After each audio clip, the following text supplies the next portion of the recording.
تحفظ حرمین شریفین ہمارے ایمان کا جز ہے۔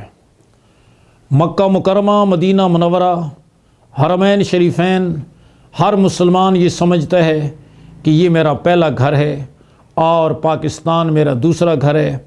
حرمین شریفین کے تحفظ کے لیے، ارض مقدس کے تحفظ کے لیے پاکستان کا بچہ بچہ اپنے خون کا آخری قطرہ تک اور زندگی کی آخری رمق تک قربان کرنے کے لیے تیار ہے۔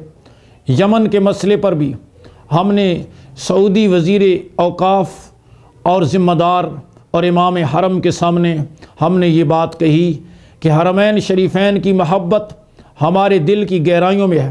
حب الحرمین فی اعماق قلوبنا ونضحی کل شیء ما فی ایدینا انفسنا و اولادنا و ابنانا لتحفظ الحرمین والمملکۃ السعودیۃ العربیہ ولتحفظ الحرمین ضعیف منا قوی والشیبۃ منا شاب والصغیر منا کبیر ونضحی کل شیء لتحفظ الحرمین والمملکۃ السعودیۃ العربیہ۔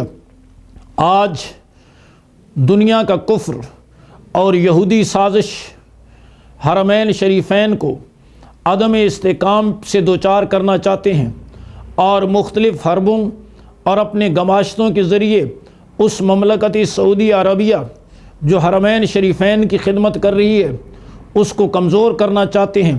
لیکن سعودی عرب عالم اسلام کے مسلمانوں کا مرکز ہے، ان کی عقیدت اور محبت کا محور ہے۔